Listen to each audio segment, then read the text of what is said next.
Bien, muy buenas noches tengan todos. Ahí estamos arrancando nuestro seminario, bueno, más bien sí, nuestro seminario particular sobre filosofía de la ciencia, que obedece a uno de los módulos de este diplomado que se planteó y hemos estado trabajando sobre pensamiento crítico. Aquí lo que hicimos fue poner el pensamiento crítico en cuestión desde múltiples aristas.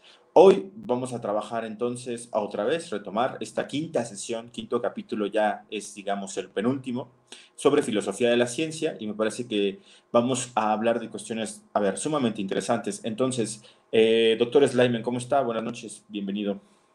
Hola, hola, ¿cómo estás? ¿Cómo estás, Antonio? Muy bien, muchas gracias. Aquí, listo para iniciar. Perfecto. Doctor Carlos, ¿cómo está? ¿Todo bien? Buenas noches.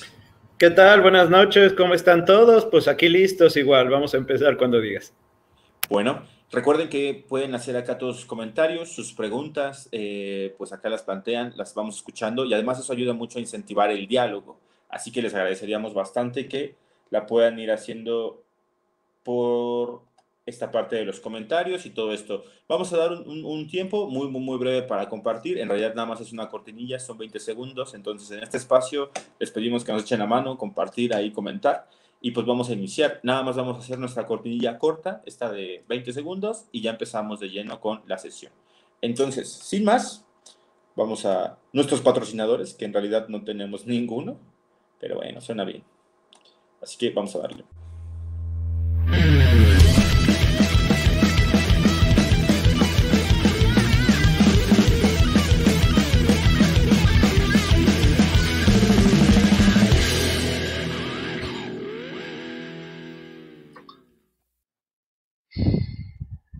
Hola a todos, hola, muy buenas noches. Aquellos que nos acompañan, que nos han venido acompañando durante ya 5 sesiones con esta y pues a los que se incorporan, aquí el doctor Carlos y un servidor.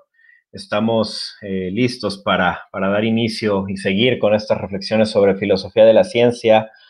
Y pedirles, pues, que si es la primera vez que nos ven, de pronto que nos tengan un poquito de caridad, el principio de caridad, en el sentido de hemos tenido otras sesiones en donde hemos ya, pues, dado cierto número de marco un marco categorial, un marco teórico que nos va a traer o nos ha traído a lo que vamos a ver hoy.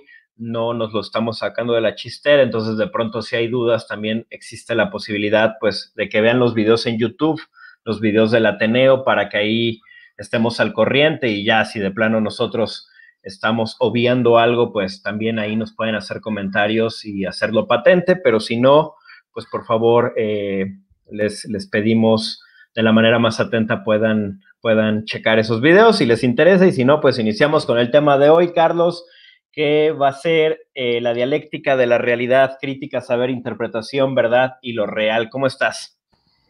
¿Qué tal? ¿Qué tal? ¿Cómo estás? Pues sí, pues vamos a continuar, ¿no? Con nuestras charlas de filosofía de la ciencia, donde, bueno, en términos generales, ya sabes, ¿no? Tratamos de vincular la ciencia con el pensamiento crítico y al mismo tiempo no solo destacar en qué sentido la ciencia contribuye a tener un pensamiento más crítico, sino también por qué debemos de criticar a la ciencia.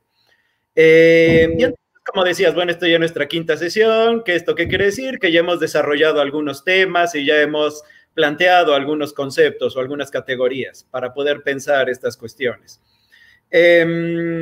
Y básicamente, ¿qué es lo que hemos estado planteando? Bueno, que para poder realmente abordar de una manera crítica los problemas relacionados con la ciencia, teníamos que tomar en cuenta siempre las condiciones en las cuales se desarrolla la ciencia y que la mejor manera de pensar esas condiciones es cuestionando el lugar del sujeto que realiza la ciencia o que se enfrenta a la ciencia o cuya percepción es modificada por esa ciencia.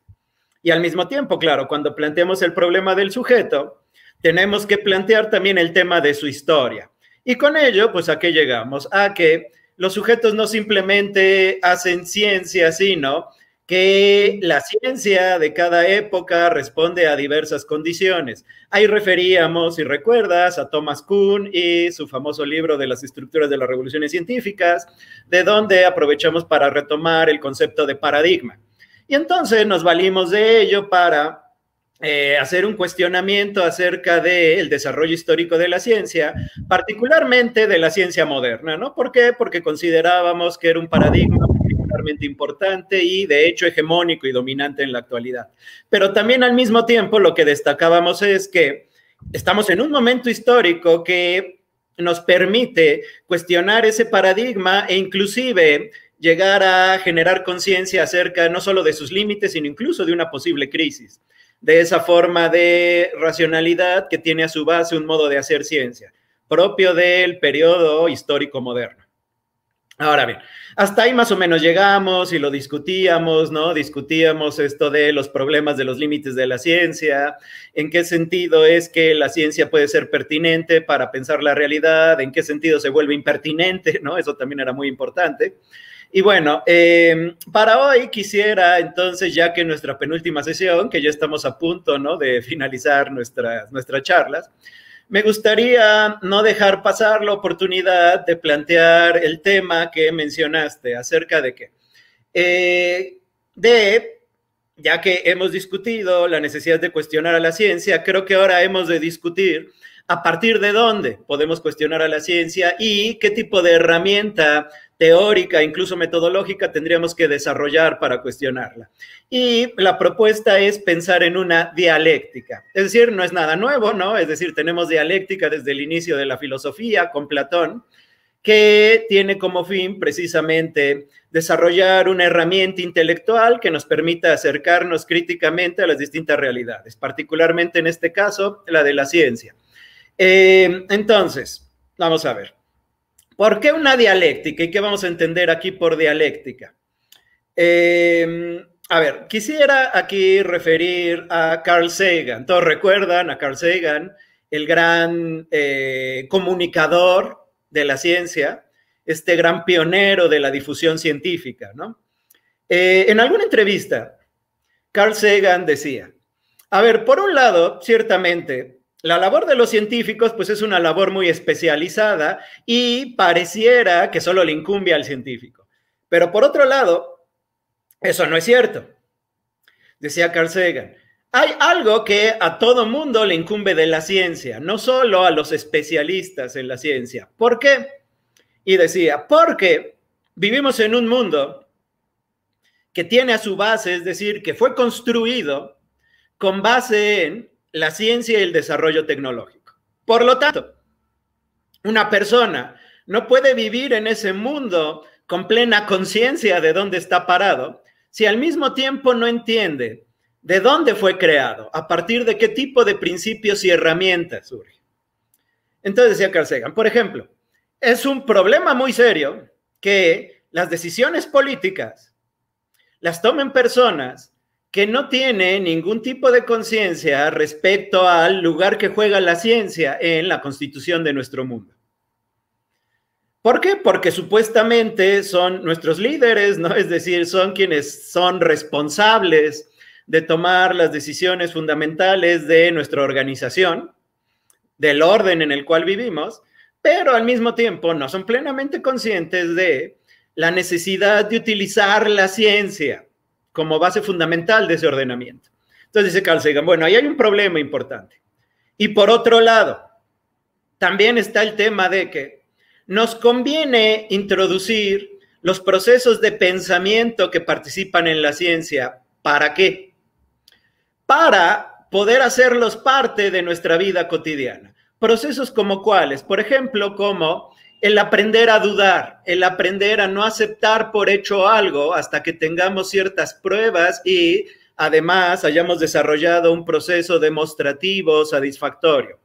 El hecho de aprender a refutar, ¿no? Siempre con base en evidencias, etcétera, etcétera. Entonces, bueno, por ahí, por un lado, entonces, ¿qué tenemos? La ciencia es fundamental para poder comprender el mundo en que vivimos, dado que de hecho el mundo en que vivimos ha sido construido científicamente. Y por otro lado, también es fundamental en el desarrollo del pensamiento del sujeto. ¿Para qué? Para tener un pensamiento más crítico y más reflexivo, etcétera, etcétera. Algo que es muy importante, ¿no? Para este diplomado del cual forman parte estas charlas. Ahora bien, por otro lado, y esto ya no lo veía Carl Sagan, y aquí es donde empieza la dialéctica, es decir, la confrontación de puntos de vista. Tenemos ese punto de vista que podríamos decir es el punto de vista de la ciencia, ¿no? Es el punto de vista en el cual los científicos nos están mostrando la importancia de su saber en nuestra vida cotidiana. Esa labor a la cual dedicó su vida Carl Sagan como comunicador de la ciencia. Pero tenemos el otro lado de la moneda. Y para ello, quisiera citar al famoso psicoanalista Jacques Lacan en una entrevista. Entonces, esta entrevista la pueden encontrar muy fácilmente en internet. Por ejemplo, yo aquí tengo el texto sacado de una revista que se llama Poliéticas. Y la entrevista se llama La dificultad de vivir.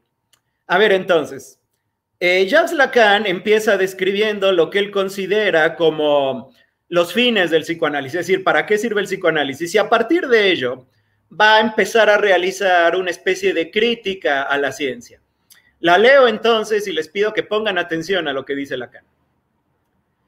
Empieza Lacan diciendo, el psicoanálisis tiene éxito cuando vacía el campo del síntoma como del real y así llega a la verdad.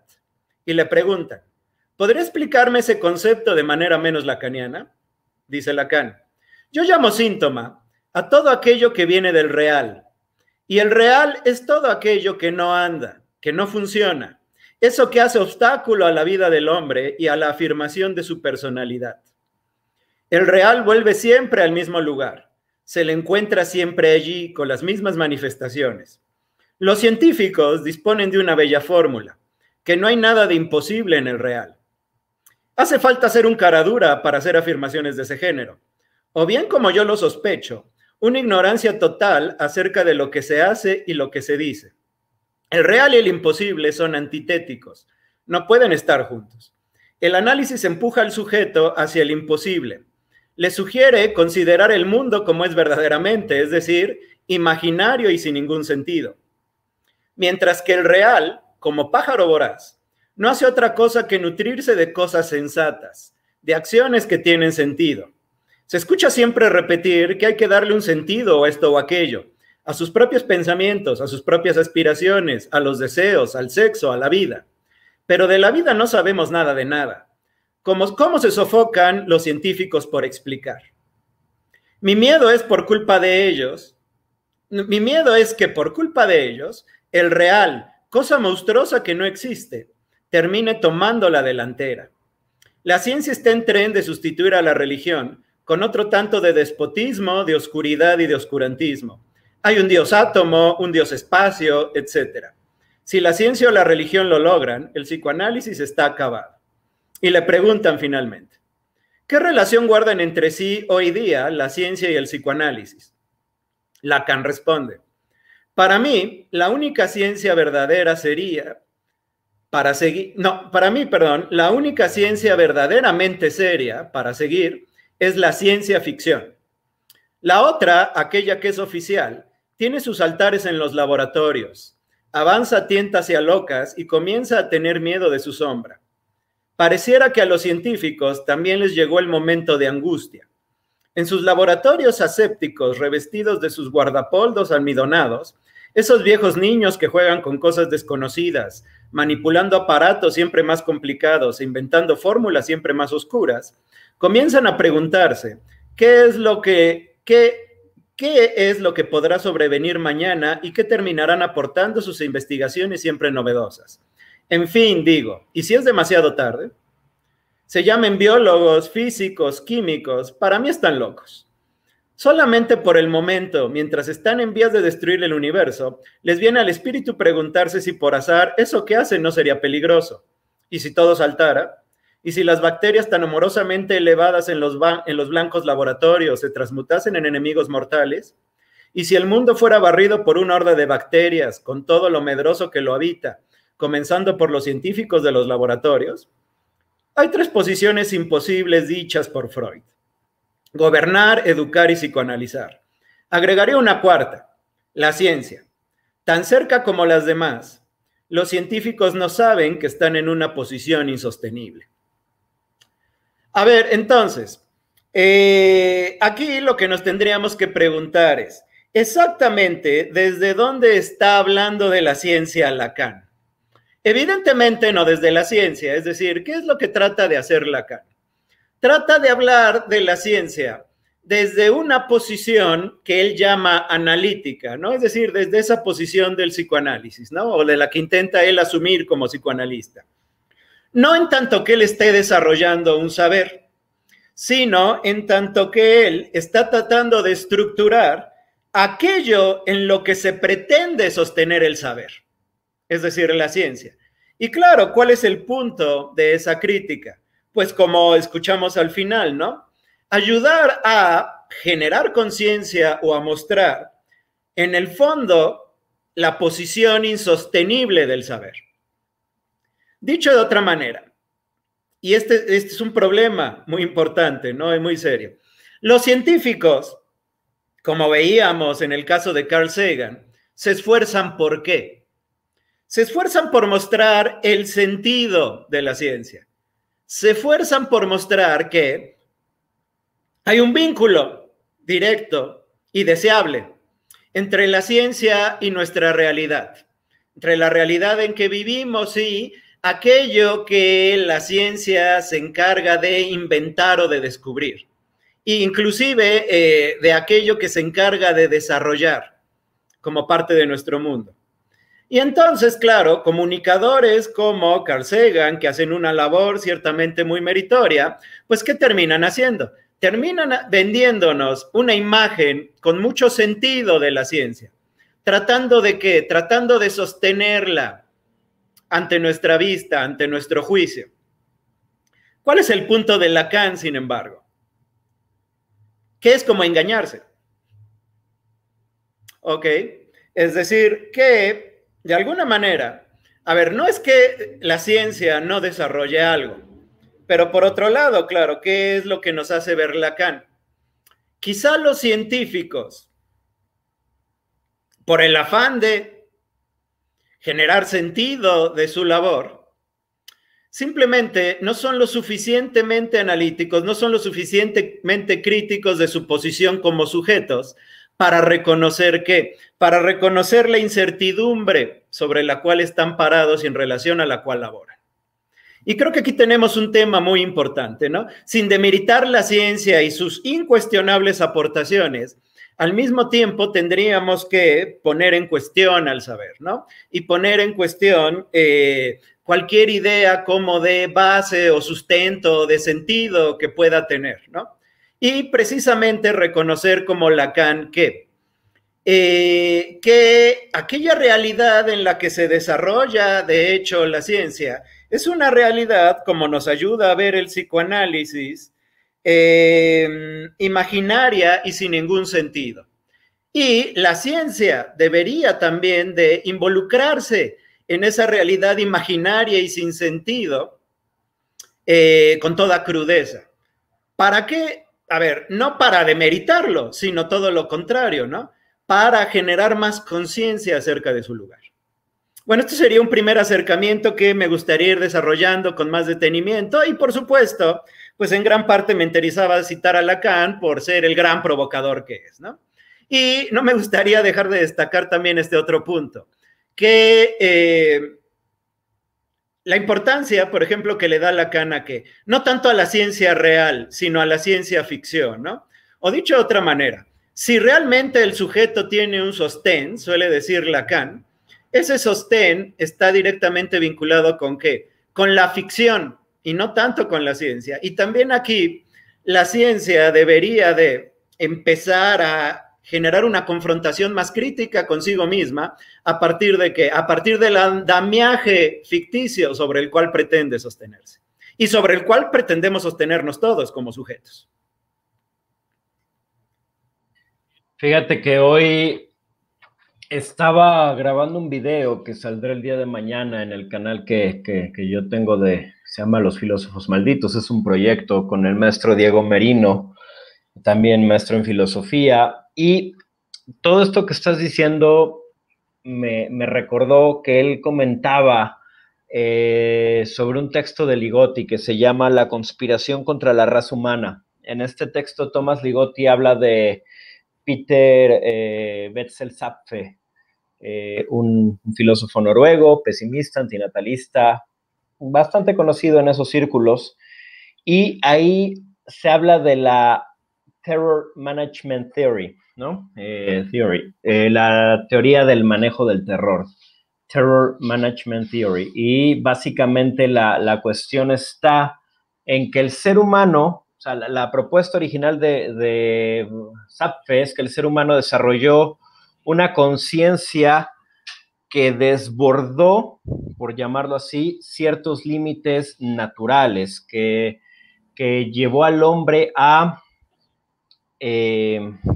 sobrepasar lo necesario para la supervivencia, sus funciones de supervivencia, dotándolo pues de habilidades cognitivas, de un marco simbólico, de una autopercepción, de una autoconciencia.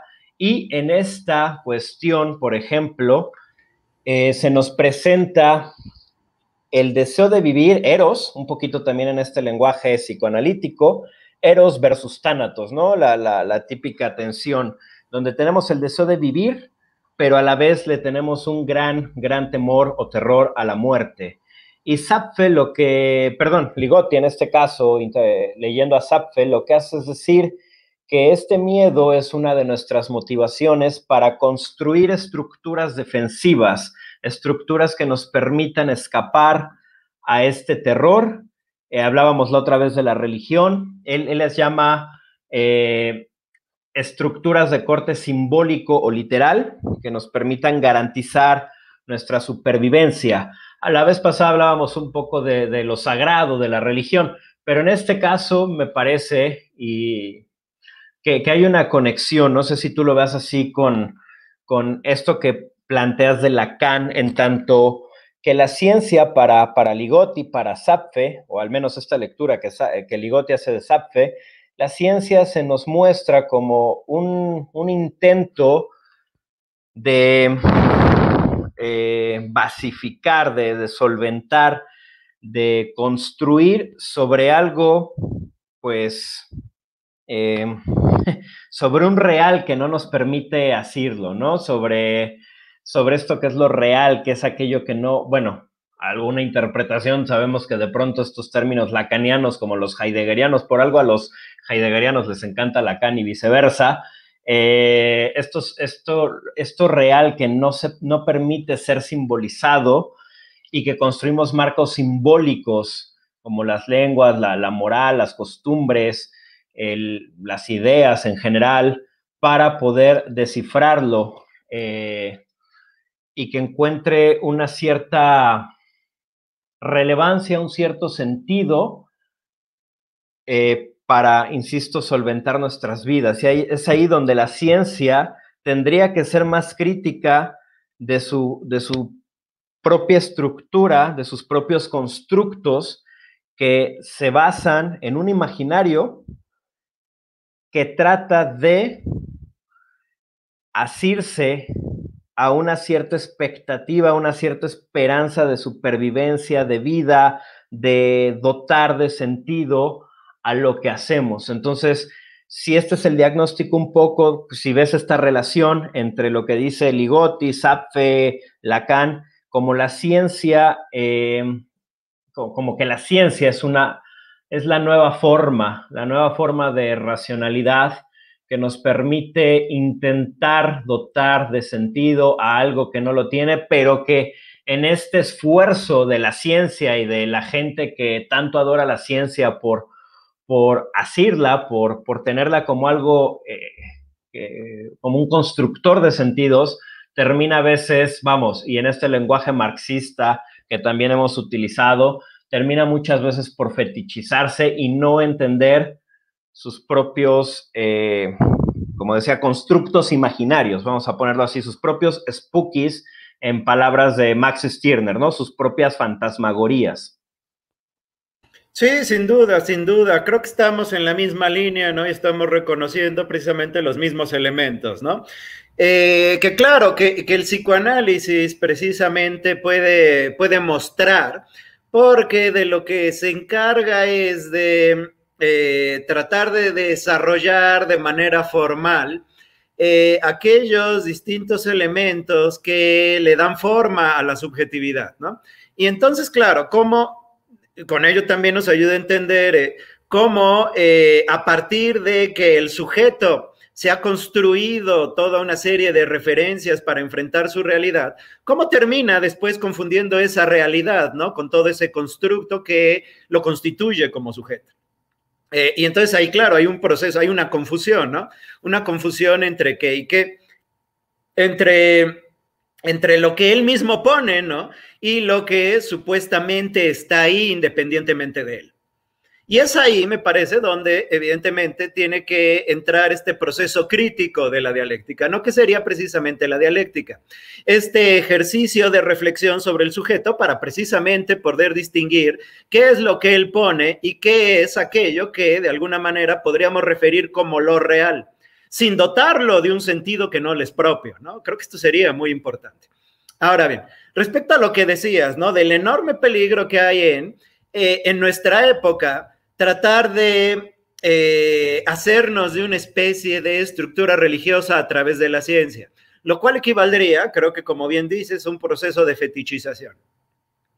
A ver, quisiera hablar de esto entonces. ¿Cuáles son, para mí, no, en relación a nuestro tema, las dos formas de fetichización a las cuales estamos expuestos? A ver, la primera es la que tiene que ver con la denegación de el saber científico, y que quizá es la más común y la más vulgar. Y la otra sería la propia fetichización de la ciencia, ¿no? Es decir, la que viene desde la posición misma del científico, la cual me parece es hasta cierto punto más peligrosa. Pero bueno, ambas lo son. A ver, vamos a pensarla, ¿no?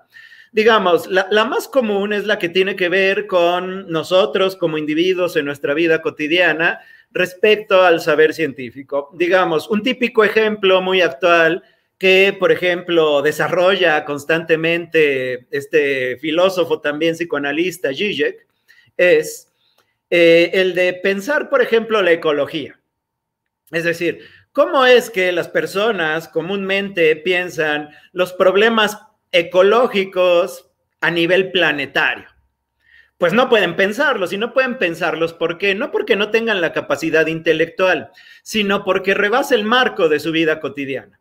Entonces, claro, ¿qué es lo que ellos realmente ven como ecología? ¿Qué es lo que ellos entienden por naturaleza? O no ellos, es decir, cualquiera de nosotros. Y nos podemos hacer la pregunta aquí. Tú, yo, el vecino, etcétera, etcétera. ¿Qué imagen les viene a la cabeza? Aquí viene lo imaginario, ¿no? ¿Qué imagen nos viene a la cabeza cuando pensamos naturaleza? Y siendo muy sinceros, nos vienen imágenes como el parque que tenemos enfrente, ¿no? Lleno de florecitas, con los perros y los gatos, ¿no? Paseándose. Y pensamos que todo está en orden. Si esos jardines están bien podados, si están limpios, ¿no? Etcétera, etcétera. Ahora bien, claro, evidentemente esto es una limitación de nuestra noción de naturaleza, pero está limitada. ¿A qué? Está limitada a el mundo que percibimos y que retenemos imaginariamente en nuestra cabeza, y que es muy importante para consolidar nuestra identidad en nuestra vida cotidiana. Piénsenlo otra vez. Cuando ustedes tienen algún problema de que están angustiados, de que están obsesionados, de que están estresados, de que tienen depresión, etcétera, etcétera, ¿qué es siempre lo primero que tratan de armar o rearmar o acomodar? Aquello que pueden ver de manera inmediata. Otra vez su horizonte imaginario, todo lo que los rodea, ¿no? Y entonces, claro, ¿qué es lo primero que hacen en sus casas o su departamento? Las pintan, ponen flores, ¿no? Etcétera, etcétera. Otra vez, todos estos son elementos solamente imaginarios. Ahora bien, ¿cuál es aquí el problema? ¿Dónde entra el fetichismo? Y esto es lo interesante.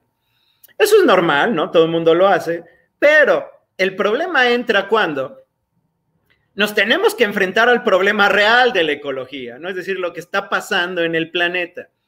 ¿Y qué es lo que le pasa a los hombres comunes y corrientes frente a un problema de esa naturaleza? Rebasa por completo su ámbito de actividad cotidiana. Y evidentemente, ¿cómo se sienten estos sujetos? Se sienten como cucarachas, se sienten como insectos frente a la magnitud del problema. Claro, aquí es donde viene la cuestión. Sabemos perfectamente, porque tenemos la información, porque científicamente tenemos, ¿no? Las evidencias objetivas de que hay procesos generados por el hombre que están ocasionando un daño irreversible en contra de la ecología, ¿no? Y que van a terminar en ciertos años dañando nuestro estilo de vida irremediablemente en todo el planeta. Y ni se diga, ¿no? Del resto de las especies en este planeta, ¿no? También van a sufrir, ¿no? Muchas de ellas se van a extinguir. Ahora bien, lo sabemos. Sin embargo, ¿qué terminamos haciendo? Aunque lo sabemos y no lo podemos negar, llevamos a cabo un proceso psicológico de negación fetichista. Lo sabemos, pero aún así, seguimos viviendo nuestra vida cotidiana como si no pasara nada. Eso es el fetichismo, precisamente. Y entonces, ¿qué es, en su lugar, la acción que terminamos llevando a cabo? Por ejemplo, lo que hacemos típicamente, ¿no? Los burgueses de clase media que vivimos en ciudades, en un entorno urbano. Creemos que por tener esta especie de sentido de culpa, ¿no? Y de responsabilidad frente al planeta, pues creemos que con no consumir popotes estamos contribuyendo a algo a ese enorme problema, ¿no? O creemos que con comer comida orgánica o con volvernos veganos, ¿no? O con acomodar muy bien nuestra basura, ¿no? En el lugar donde se debe de reciclar, etcétera, etcétera, con no pedir bolsas en el súper y demás. Creemos que con eso, ya saben, estamos poniendo nuestro granito de arena y estamos haciendo algo por el planeta. ¿Y qué es lo que recibimos a cambio? Pues recibimos una muy bonita sensación de tranquilidad. Bueno, recibimos una muy bonita sensación de tranquilidad que afianza nuestra identidad como sujetos, en gran parte de manera imaginaria, pero también a través de una serie de simbolizaciones que nos sientan muy bien en la conciencia, pero desviamos nuestra atención del verdadero problema.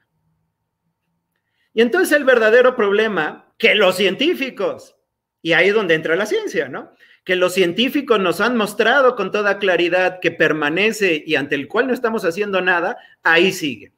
Esa es la típica forma de fetichización de la vida cotidiana que implica un rechazo de la ciencia.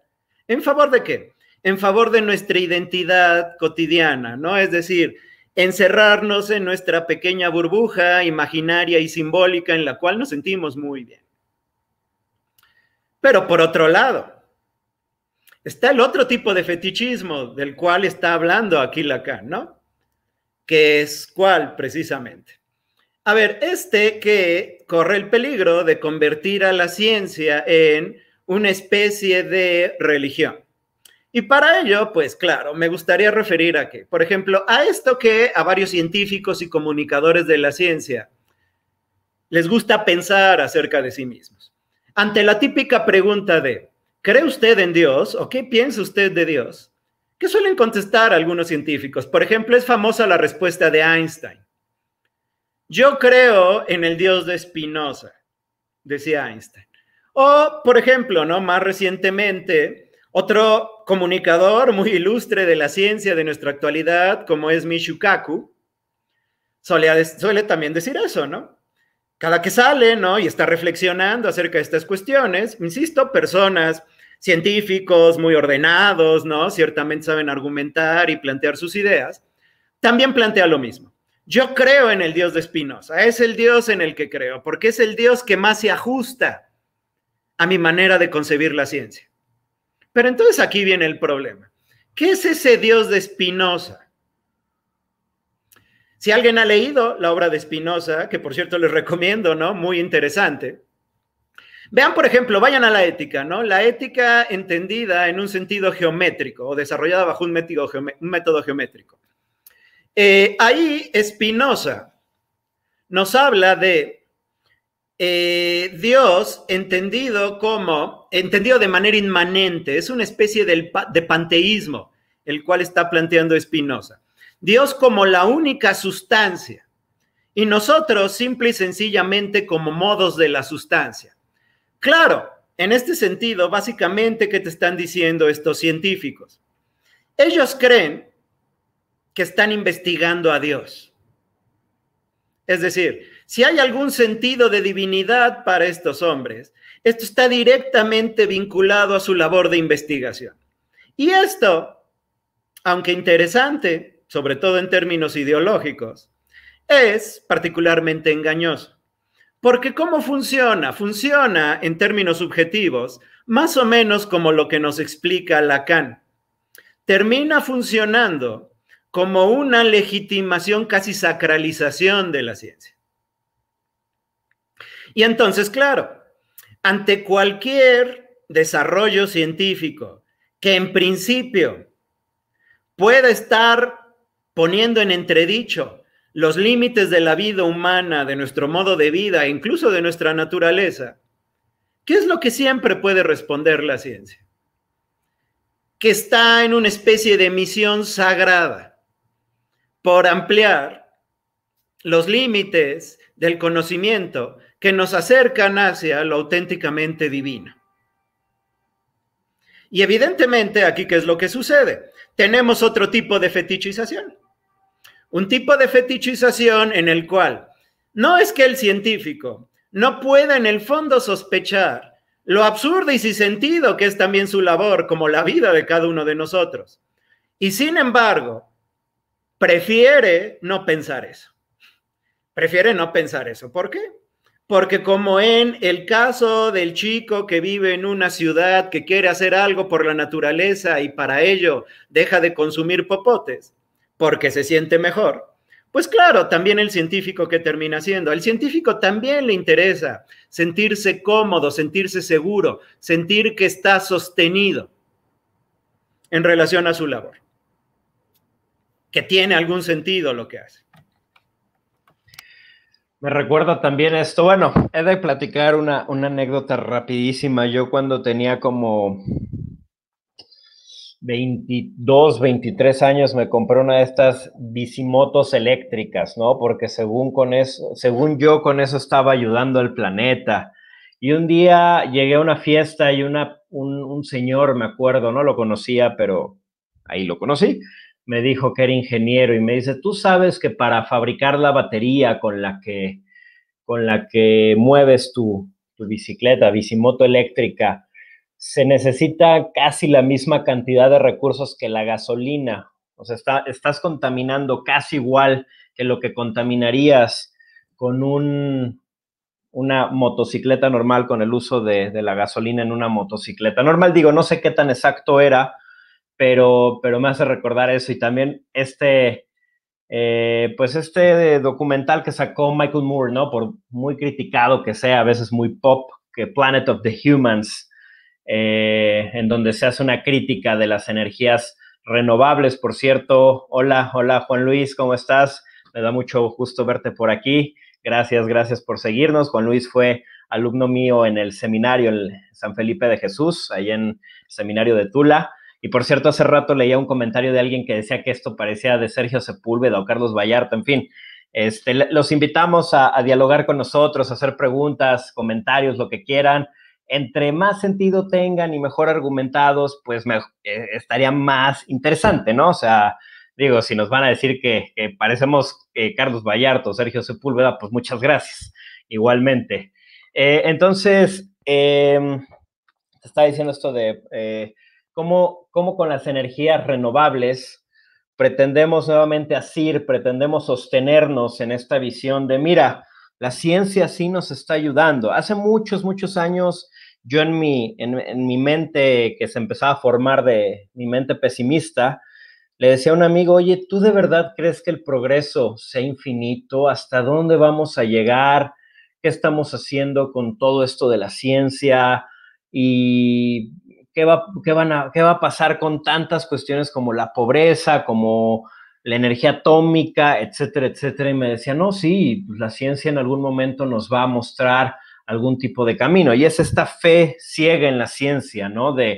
Creo que también un poco la crítica de Heidegger, o sea, la ciencia es la que nos da, al menos en el sentido moderno, como lo hemos venido hablando, nos ha generado muchas problemáticas a resolver y pensamos que la solución está en más ciencia. O sea, ¿cuál es la solución a los problemas que han surgido de nuestro pensamiento hipermaterialista, hipercientificista, hiper etc., hiper lo que sea? Pues más ciencia, esa es la solución. La ciencia va a resolver los propios problemas de la ciencia, sería como este eslogan fetichista, me parece, ¿no? Y pues ahorita para pasar a leer el comentario de Milton, te iba a preguntar, no sé si lo tratemos en esta sesión o en la próxima, pero ¿qué pensarías? Vamos a aproximarnos a otro enfoque psicoanalítico, en este caso el de Jung, en donde lo que algunos llaman o lo ponen él como conformador de esta llamada psicología transpersonal o psicología alquímica o lo que sea, él invita a ir más allá de la ciencia de corte ortodoxo, lo que incluso Lucian Blaga, este filósofo rumano del que hablé la tercera sesión, él habla de conocimiento extático y conocimiento enstático, ¿no? Aludido al conocimiento luciferino, es el extático y el paradisíaco es enstático. Entonces, ¿piensas que estas nuevas aproximaciones, estos nuevos intentos de, llamémosle, psicología transpersonal, filosofía transpersonal, en donde se busca unir ciencia con espiritualidad o reinterpretar la ciencia, como en esta búsqueda de Dussel de lo transmoderno, reinterpretar la ciencia a partir de ciertas tradiciones espirituales como pueden ser el yoga, el budismo, el mismo cristianismo, entre otras autóctonas, o esto es una pantomima más de esta sociedad de consumo? Esa es mi pregunta y paso a leer la de Milton, que dice: no sé si sea acertada mi apreciación de su análisis, pero supongo que poner la ciencia frente a un análisis desde la óptica del psicoanálisis siempre nos va a llevar a encontrar inconsistencias de su sistema, pues necesariamente tendría que abarcar y compartir un eje medular dentro de su contenido donde se pueda amalgamar el conocimiento científico con el conocimiento dentro del psicoanálisis, y aún así sería problemático, pues surge nuevamente el hecho de que este nuevo conocimiento, ya no alcanzo a ver más, no alcanzo a leer, Antonio, no sé si por aquí nos vas a apoyar, veo y puntos suspensivos. Bueno, sí, dice el conocimiento científico con el conocimiento del psicoanálisis, y aún así sería problemático, pues surge nuevamente el hecho de que este nuevo conocimiento ¿no? Y se quedó ahí. A ver, en todo caso, a ver, creo que de alguna manera la participación de Milton y tu pregunta, ¿no? Están relacionadas. ¿En qué sentido? En el sentido de que pareciera, ¿no? Que tanto Milton como estas propuestas que mencionas desde el campo de la psicología o incluso de la espiritualidad, buscan una especie de amalgama, usando el término que está refiriendo aquí Milton. Buscan una especie como de encontrar la fusión, ¿no? De dos elementos que parecen entrar en contradicciones. Ahora bien, yo diría que lo interesante de pensar en términos dialécticos y que favorece la crítica es precisamente que no busca generar formas de pensamiento que se complementen, que se amalgamen, ¿no? O que nos completen un cuadro coherente de la realidad, sino más bien nos ayudan a distinguir los distintos elementos que forman parte de la realidad para poder comprender precisamente la inconsistencia de la realidad en su totalidad. Es decir, que vivimos en una realidad llena de contradicciones y que no tendrían todos esos elementos por qué complementarse. A ver, con esto entonces, ¿qué es lo que quiero dar a entender? Que,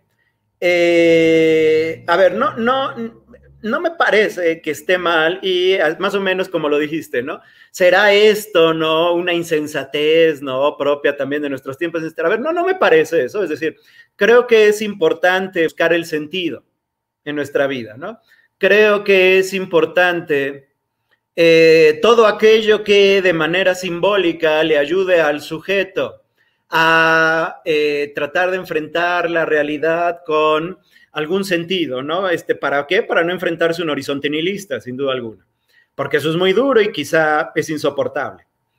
Pero por otro lado, no me parece que eso se tenga que hacer de manera que trates de dotar de sentido a todas las actividades humanas, como si la ciencia lo requiriera, por ejemplo, ¿no? Y aquí creo que viene algo importante, ¿no? En relación a lo que también decía Milton. No es que el psicoanálisis encuentre inconsistencias dentro del sentido de la ciencia. No, digo, dentro del sistema, perdón, de la ciencia. No. La ciencia funciona muy bien y no es inconsistente dentro de su propia lógica. Más bien, ¿dónde es que el psicoanálisis encuentra las inconsistencias? Las encuentra en el sujeto y su relación con la ciencia.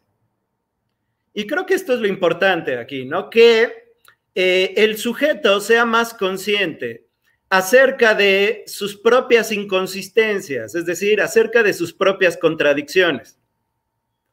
Y que no trate de superarlas después con una especie de armadura imaginaria o simbólica que podría terminar llevándolo a este fenómeno del que hablamos, ¿no? De la fetichización. Creo que no hay nada para el pensamiento crítico como la dialéctica y como la distinción y la contradicción de los elementos que constituyen nuestra vida. He dicho de otra manera, la mejor manera, me parece, de enfrentar enfrentarnos como sujetos, o nuestra posición como sujetos, y el lugar que ocupa la ciencia en esa posición que tenemos como sujetos es reconocer que por sí misma la ciencia puede tener una aportación y que sin duda alguna la ciencia nos ayuda a vincularnos con cierta certeza con la realidad, pero que al mismo tiempo no podemos tratar de llevar esa certeza a tratar de explicar toda la dinámica del sujeto, ¿no? Y toda nuestra vida y toda nuestra existencia y toda la relación con la realidad.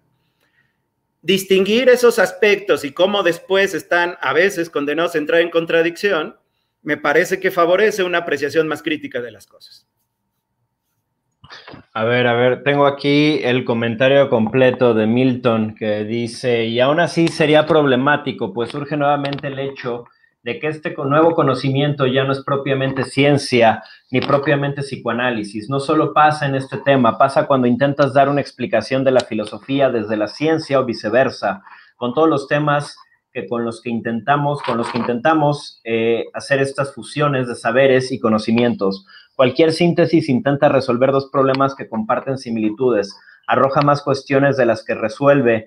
En la ciencia, el intento de definir algo, de limitar algo, no está dado por sentado que algo es inmóvil o inamovible. Esa parte no lo entendí muy bien. En fin, está brindando un punto de anclaje que sirve como punto de partida para renovar estas definiciones. En todo caso, creo que esta otra parte de su comentario corrobora, ¿no?, lo que estábamos interpretando ya desde la primera parte, ¿no?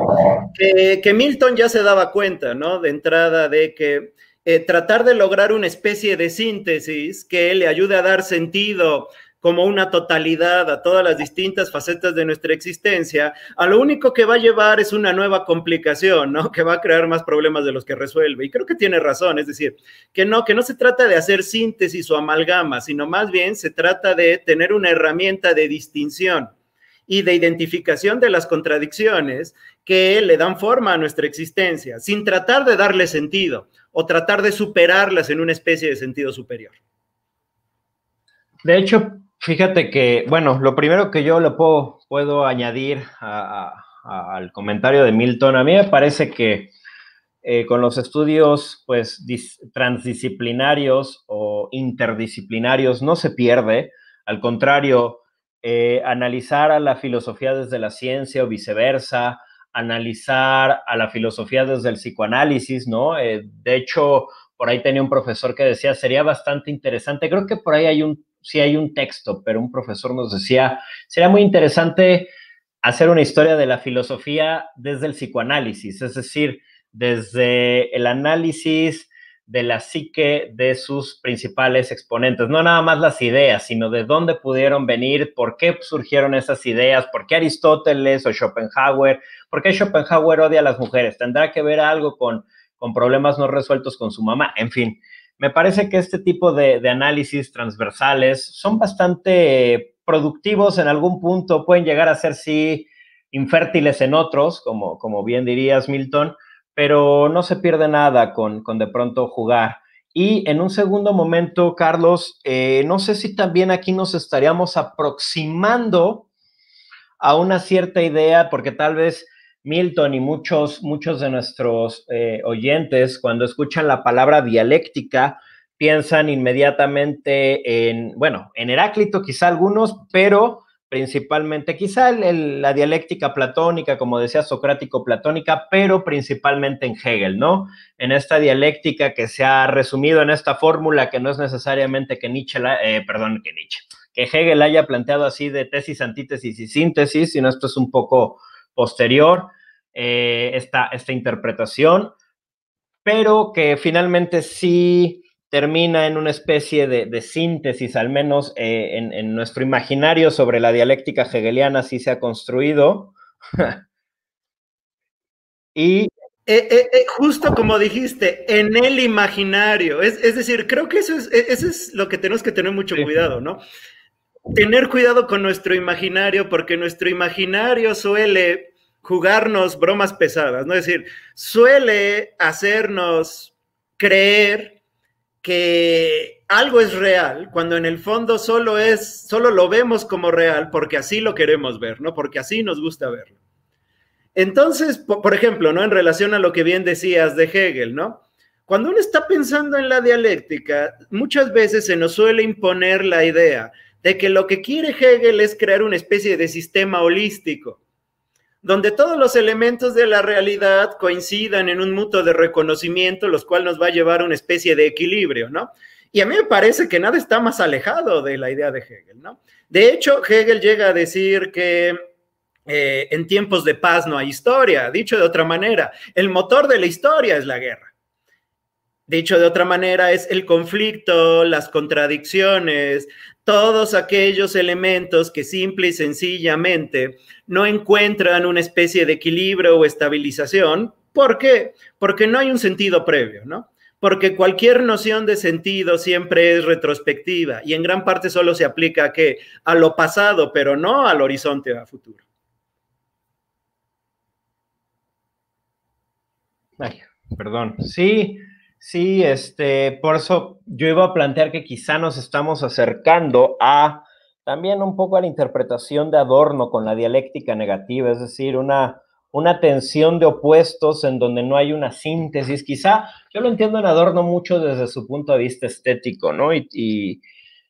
Trato de meterme con ciertas obras como el propio Adorno quizá hubiese querido, ¿no? Obras musicales, óperas o conciertos en donde de pronto tienes un allegro y en el siguiente movimiento tienes algo muy triste. ¿Y cuál es la síntesis? Bueno, no existe. En la música ambos se manifiestan de manera directa en nuestra conciencia, por llamarle así, o en nuestra percepción sensible. Es decir, no hay un movimiento intelectual que sintetice, el movimiento anterior que escuché fue un allegro y ahora este es algo más, un pianísimo no sé qué, de desesperación, ¿no? Entonces, sí, ya encontré la fórmula, ¿no? De la reconciliación. claro, ya voy a hacer matemáticas o filosofía y voy a explicar la reconciliación de estos dos movimientos en Wagner o en Chopin. Me parece que la dialéctica, no sé si tú consideres que dentro de lo que estamos hablando como dialéctica, la dialéctica negativa podría ser una forma, o también hay otro autor que ahorita se me va el nombre, pero que habla de la logomítica. Déjame rapidísimo, te digo quién es, Louis Duc, ¿no? Louis Duc habla de la logomítica, como también esta tensión, y yo pienso mucho, quizá por mi formación en filosofía oriental, en este típico símbolo del yin-yang, ¿no? Dos elementos que están en tensión, que no se confunden, y así creo que hay que entender en muchos sentidos la dialéctica, incluso la hegeliana, porque como dices, la dialéctica hegeliana no es lo que el imaginario post-hegeliano ha construido, pero es una dialéctica, o ya más llevada hacia Adorno, es una dialéctica negativa, en donde sigue existiendo una tensión entre los contrarios. Sí, sin duda alguna, creo que uno de los grandes méritos de Adorno y en general de varios de los representantes de la Escuela de Frankfurt, es decir, al menos de la primera generación, era enfatizar la negatividad, ¿no? Es decir, este elemento sin el cual no hay dialéctica. A ver, entonces, claro, cuando uno tiende más bien a pensar la realidad como tratando de superar el elemento negativo que de hecho la constituye, pues ¿en qué es lo que caemos? En una especie de falsa negación de la negación, que sería precisamente el fetichismo. Es decir, ese es justo el término psicoanalítico con el que se refiere al fetichismo de negación, lo cual sería, en términos dialécticos, una falsa negación de la negación, ¿no? Algo que busca superar esa especie de tensión que constituye al sujeto y su relación con la realidad, pero simplemente es una evasión. ¿Es una evasión de qué? De la posición inconsistente que el sujeto, entre ellos el sujeto científico, debe de asumir en todas sus facetas de la vida, ¿no? Sí, de hecho aquí tengo una cita que dice, ante todo, dialéctica negativa significa para Adorno la no afirmación de la identidad entre razón y realidad, que es ahorita me parece un poco lo que planteabas con Lacan, entre ciencia y realidad, podríamos decir, entre sujeto y objeto, que son dos categorías con las que empezaste, entre este y su concepto, y por eso hablabas del psicoanálisis, no tanto como una crítica, no tanto que hay que hacer una crítica psicoanalítica de la ciencia, que también se puede, sino una crítica desde el psicoanálisis del sujeto científico, ¿no? Y dice, entre este y su concepto, afirmar la identidad equivale a anular las diferencias, reducir la multiplicidad a la unidad.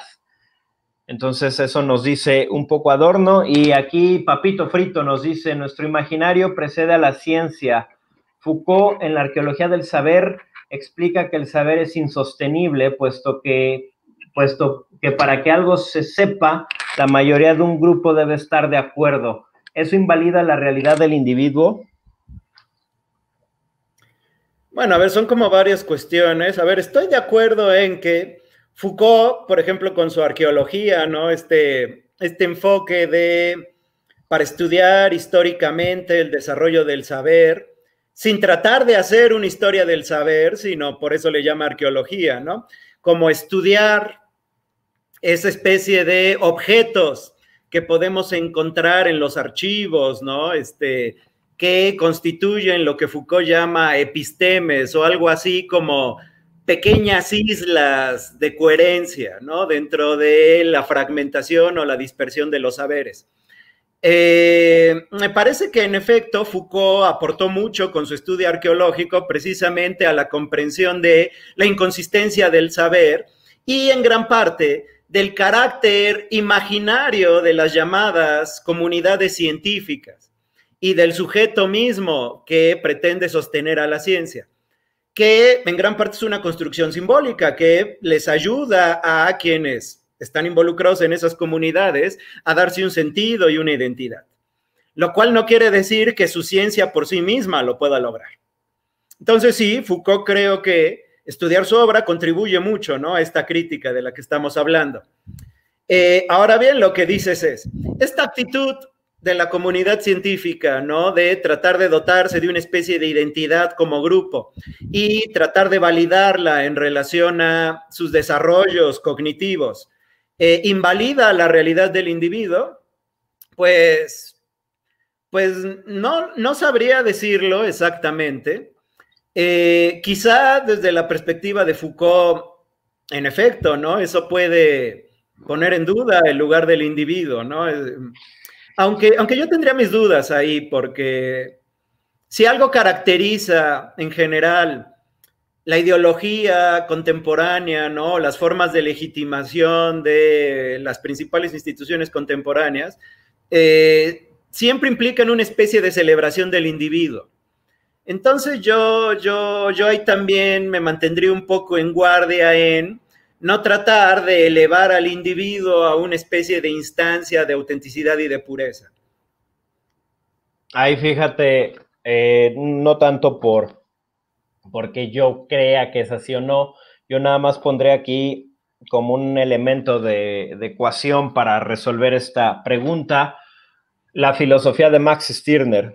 Por ahí también el maestro Diego Merino en YouTube tiene una excelente entrevista, le hacen una entrevista sobre Max Stirner, explica su pensamiento por si alguien se quiere dar una vuelta, el único y su propiedad, ¿no? Entonces esta realidad del individuo, Stirner en su nihilismo individualista diría, pues es que es lo único que existe, el individuo, todos los demás, y por eso ahorita lo mencionaba con este concepto de spookies, todo lo demás, la ciencia, el saber, la filosofía, la moral, el Estado, todo lo demás son solo constructos bajo los cuales nos intentamos esconder porque no tenemos la suficiente apropiación, por eso el único y su propiedad.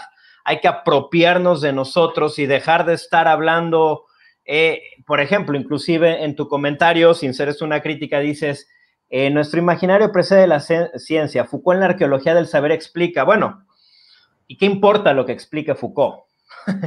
¿No? O sea, para Stirner la única realidad no es lo que diga la arqueología del saber o la ciencia o la filosofía o la historia o la sociología o lo que sea, sino lo que uno construye a partir de su misma apropiación. Insisto, esta es la postura radical de Stirner en su nihilismo individualista. Claro, ahora bien, también, ¿no? Claro, aquí qué sería lo interesante, ¿no? Que por tratar de reafirmar su posición como individuo, pues también de alguna manera esté cayendo en un fetichismo, ¿no? De ahí las críticas marxistas, ¿no? A Stirner, ¿no? Ya sabes, desde la crítica a la ideología alemana a toda la escuela tradición marxista, ¿no? Que siempre como que ha estigmatizado a Bruno Bauer y a Max Stirner. Pero digamos, quizá la gran tentación aquí es que el sujeto siempre busca como un lugar en donde afianzarse.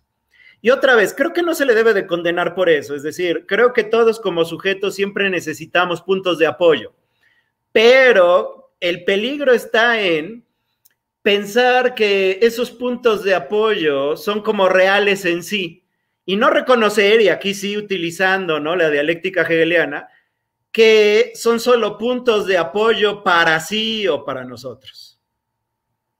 Entonces, siempre hay que dar ese otro movimiento, ¿no? Es decir, cuando uno, por ejemplo, ahorita que referías a Stirner, cree que ya es súper radical, ¿no? Y ya encontró como la clave del éxito, ¿no?, para interpretar la realidad. Uno debe de dar el siguiente paso, ¿no? Y reconocer que esa aparente clave del éxito solo es la clave del éxito para ti. Y entonces, lejos de eso, afirmar tu individualismo, todo lo contrario, ¿no? Te pone en tu lugar como individuo y al mismo tiempo te abre a qué posibilidad. Te abre la posibilidad de cuestionar ese lugar y pensar tu lugar con el resto de los individuos, lo cual no quiere decir que ese lugar que te hagas con el resto de los individuos también ya sea el buen lugar y que lo puedas afianzar como un saber científico. Pero ahí la ciencia puede tener un papel, pero nunca asegurar hacia dónde vamos, cuál es nuestra realidad y en qué mundo estamos parados. Aquí, antes de leer a Antonio, también, bueno, porque voy a sacar el comentario a colación, invitarlos en unas semanas esténse al pendiente de la página del Ateneo porque Antonio y también gracias a Carlos por estas sesiones, podré abrir por fin mi seminario sobre filosofía, bueno, un pequeño taller, charla igual sobre filosofía budista. Y esto viene a colación porque en el budismo hay un concepto en la tradición mahayana, específicamente en la escuela Madhyamaka, que saca específicamente Nagarjuna, que es el de vacuidad, ¿no? ¿Y qué dice el concepto de vacuidad? Que la vacuidad es un concepto negativo con respecto a algo, ¿a qué? A lo que en sánscrito se llama swabhava, que es algo así como naturaleza intrínseca. Los madhyamakas creen que hay una superimposición, es decir, alguien o algo nos impuso, o sea, no sabemos quién, es como una cuestión incluso instintiva o metafísico-instintiva, se nos impuso la creencia en sustancias, en esencias, en naturalezas. Y en realidad la naturaleza o el mundo, si quieren mejor, no tiene sustancias fijas, está vacío de sustancias fijas. Entonces, lo que debemos hacer es dejar de creer que nuestras proposiciones sobre el mundo, o las proposiciones de Aristóteles, o la de Nagarjuna mismo, él mismo por llamarlo así, se autorrefuta, él es consciente de esto, o las de Schopenhauer, o las de Hegel, son proposiciones verdaderas y absolutas sobre una esencia del mundo. Me parece, esto también en sánscrito se le llama prapancha, detén tu prapancha, tu verborrea mental. De pronto creo que es lo que necesita un poco la ciencia, ¿no, Carlos? Detener esta verborrea, esta prapancha que tiene, donde cree que está hablando de realidades en sí, de esencias en sí, y que está dotando de un conocimiento objetivo. Sí, claro. A ver, yo creo que es una gran observación la que haces, ¿no? Y creo que también Hegel está por ahí, ¿no? Es decir, Hegel nos ayuda a entender, por un lado, qué es lo que pensamos por sustancia y cómo, de hecho, nunca podemos solo pensar como sustancia la realidad, sino siempre también como sujeto, ¿no? Ese creo que siempre es el paso definitivo en la dialéctica. No simplemente llegar a comprender la sustancia que llegó a ser la realidad, sino también entender que esa realidad, en último término, es la realidad del sujeto. ¿Qué quiere decir eso, no? Que en último término no es la sustancia lo que define a la realidad, ¿no? Sino es precisamente el punto de vista del sujeto. Ahora bien, esto nos lleva a una especie de insustancialidad también, como mencionas, ¿no? Y también al otro problema, ¿y de qué se sostiene el sujeto? Pues ahí es donde entramos en el vacío, ¿no? En la vacuidad, como mencionas. Eso me parece muy interesante, sin duda alguna. Yo nada más lo que diría es, estando muy de acuerdo contigo, que quizá no es tanto la verborrea de la ciencia, porque si algo yo admiro de la ciencia es su enorme economía del lenguaje. ¿Qué quiero decir con esto? El lenguaje científico en cuanto tal es muy efectivo, es decir, parece que no tiene gasto, es decir, que no dice de más. En todo caso, ¿quién sí debería de parar su verborreo? Es decir, ¿quién sí habla de más? No la ciencia, sino el que hace ciencia. Y creo que esa sutil diferencia, ¿no? Sí es muy importante destacarla. Muchas veces el científico pretende confundirse con su ciencia. ¿Para qué? Para ganar autoridad simbólica. Y creo que ahí es donde está el error. Que el científico no sabe separarse de su propio desarrollo. Siendo su desarrollo algo que a mí me parece un milagro no humano, es algo que se sostiene muy bien por sí mismo. Pero al mismo tiempo, claro, hay que tener mucho cuidado en no tratar de buscar un valor como sujetos en aquello que llegamos a producir y que ya se sostiene frente a la realidad. Sin lugar a dudas, tienes toda la razón ahí. Incluso cuando hablamos es que la ciencia debería parar su verborrea, ya estamos substancializando algo que nuevamente en términos de Stirner sería solo un fantasma, no una fantasmagoría. Lo que hay son científicos, como he defendido innumerables veces, debemos hablar en plural y no en singular. Lo que hay son científicos o grupos de científicos o institutos o universidades o asociaciones o lo que quieras, que trabajan la ciencia de una determinada manera y que en muchos casos algunos de ellos son los que deberían parar esta prapancha, como digo, verborrea mental, diarrea mental, ¿no? También. Claro. Y al mismo tiempo, quizá también, eso me parece muy bien, ¿no? Y al mismo tiempo, al poder distinguirse, es decir, todo aquello que el sujeto quiere agregar, distinguir también como la autonomía del proceso científico, es decir, insisto, a mí uno de las más grandes maravillas de la ciencia es que, más allá de las pretensiones de los científicos, la ciencia por sí misma sigue funcionando. Es decir, pareciera que dentro del desarrollo, de los desarrollos matemáticos, ¿no? De las fórmulas, de la física, ¿no? De la identificación de los distintos elementos químicos y de sus distintas reacciones, de las composiciones, etcétera, etcétera.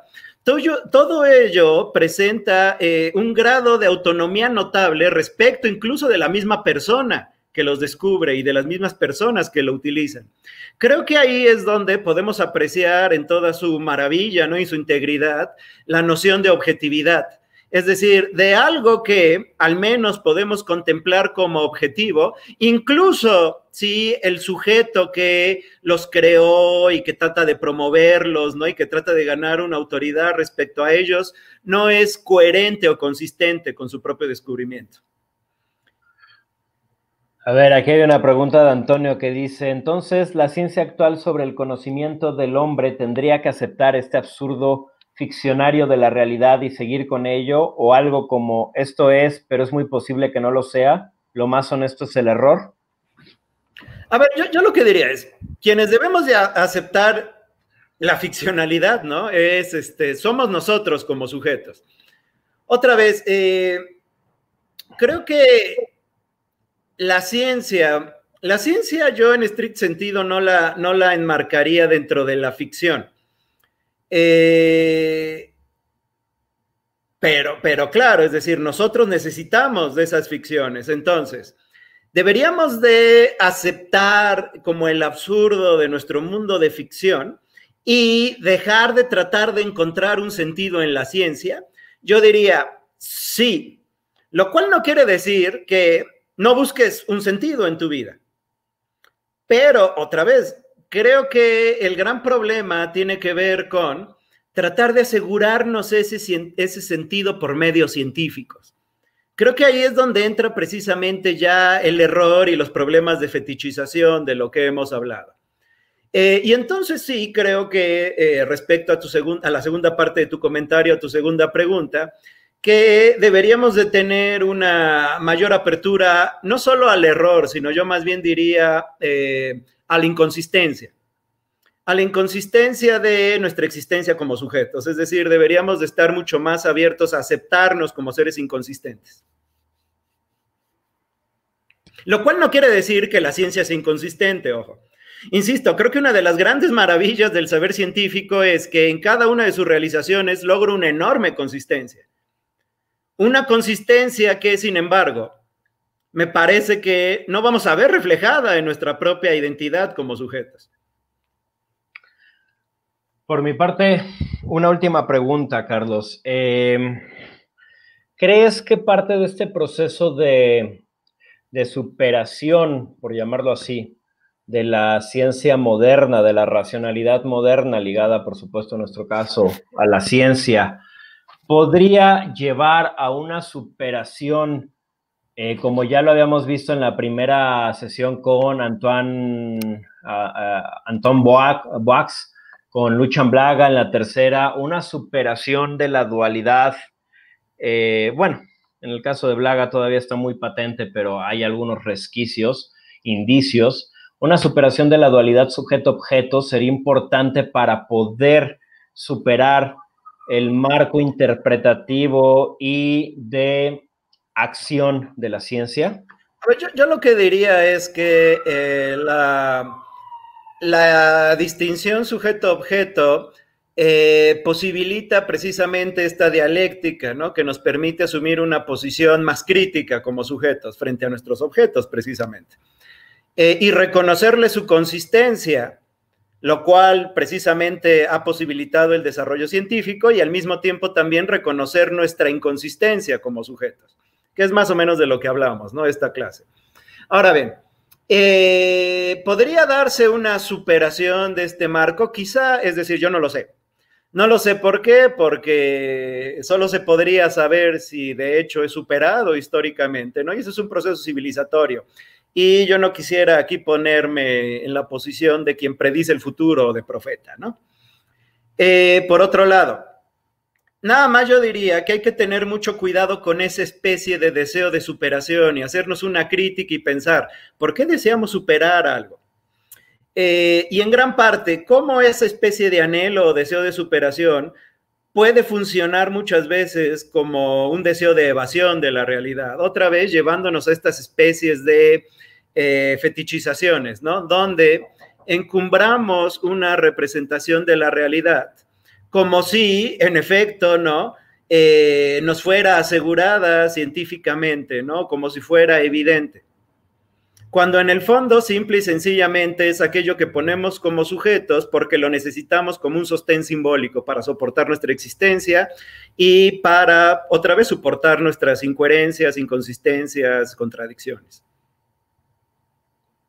Sí, en esto mismo también se me viene a la mente un poco cierta crítica de Heidegger o los neo-heideggerianos, por llamarles así, los discípulos de Heidegger, un poco incluso a la distinción sujeto-objeto, ¿no? De la cual sabemos que Heidegger, pues con todas estas nociones tradicionales como la de hombre o ser humano o sujeto, fue muy crítico en cuanto a la posibilidad de trazar un conocimiento del ser, un conocimiento óntico de las estructuras ónticas del ser desde estas presuposiciones metafísicas de sujeto y objeto. Sí, bueno, y también tendríamos que cuestionar si en efecto su empresa de Ser y Tiempo, ¿no? Fue planteada como una vía realmente viable, ¿no? De superación, o si no está repitiendo precisamente el horizonte trascendental kantiano, ¿no? Y nada más está supliendo el sujeto trascendental por el Dasein. Entonces, otra vez, ¿no? Creo que tratar de volvernos profetas de los tiempos por venir, pues en gran parte también quizá es una proyección subjetiva que deberíamos de criticar. En todo caso, lo único que podría yo confesar aquí es mi ignorancia respecto a ese posible porvenir. Pues muy bien, si no hay más preguntas, por favor, un minutito más si alguien quiere hacer algún comentario, alguna pregunta. Y mientras tanto, pues, no sé, Carlos, algunas conclusiones que nos llevemos de esta sesión. Bueno, podríamos, a ver, yo diría, y esto ha sido una constante, ¿no? De lo que he estado presentando, ¿no? A lo largo de estas sesiones, es que si la filosofía puede ayudarnos a pensar de manera más precisa y más adecuada en lugar de la ciencia en nuestra realidad, eso podría ser desde el punto de vista de una crítica de nuestro lugar como sujetos, ¿no? Y de cómo esa ciencia ocupa un lugar dentro de nuestra subjetividad y que al mismo tiempo buscamos a través de esa ciencia como tratar de superar, ¿no? Ahorita hablando de este término, ¿no? Que teníamos, ¿no? Como de tratar de superar los vacíos de nuestra propia estructura existencial, porque no nos es fácil aceptarlos. Eso quiere decir que la ciencia está condenada a ser una especie de tapón existencial y un vacío, etcétera. No, no es así. La ciencia como tal me parece, otra vez, ¿no? Casi una especie de milagro, ¿no? En los desarrollos humanos. Es decir, es realmente algo sumamente importante que hemos desarrollado, ¿no? Y lo deberíamos de valorar como tal. Pero al mismo tiempo no sobrevalorar, no tratar de llevarlo a lugares donde quizá no correspondan. Y ahí, insisto, creo que la filosofía tiene una labor muy importante, ¿no? La de distinguir y la de al menos ayudarnos a posicionarnos frente a nuestras propias creaciones y nuestra realidad, aun y cuando no podamos encontrar armonía, consistencia, un sentido que se mantenga de manera objetiva o de manera científica. Por mi parte, me llevo como reflexión de esta charla un poco la noción de sesgo cognitivo, ¿no? Cómo el sujeto, esto a lo que llamamos sujeto, está sometido a una serie de sesgos cognitivos que le hacen creer en un primer momento que está mentando realidades. Hay una especie, como decía, de superimposición en él que le hace creer que cuando habla, cuando construye categorías, conceptos, teorías, hipótesis, está construyendo sobre bases sólidas y a final de cuentas, como diría Nagarjuna, son solo castillos en el aire, ¿no? Y ese momento crítico del cual nos hablaste hoy viene cuando nos hacemos conscientes de que estamos construyendo castillos sobre el aire. Puede estar hermoso el castillo, puede ser fabuloso el castillo, nos puede ayudar para muchas cosas, pero no dejan de ser castillos en el aire. Claro. Y habría que asumir eso. Claro, claro. Y además también reconocer que sí, que la ciencia nos ayuda a construir castillos reales y que sí se pueden sostener también. Pero no confundirlos con esos otros castillos de los que hablas. Es decir, en efecto, creo que el gran milagro de la ciencia es ayudarnos a construir sobre bases sólidas. Entonces, no hay que tratar de llevar esos fundamentos a lugares donde ya no funciona, ¿no? Es decir, hay que aplicar la ciencia donde en efecto es sólida y donde ya no es, no tratar de construir a donde nos lleve nuestra imaginación o nuestro pensamiento, porque entonces ahí se nos va a caer todo. Excelente, Carlos. Pues muchísimas gracias. Gracias a todos los que nos acompañaron casi esta hora y media. Gracias, Antonio, por la oportunidad, al Ateneo. Y pues nos vemos la próxima semana para la última sesión, martes a las 8 de la noche. Los esperamos por aquí. Gracias, Carlos, y hasta luego. Muchas gracias, que estés muy bien. Muchas gracias a todos y pues nos vemos la siguiente semana para ya concluir estas sesiones.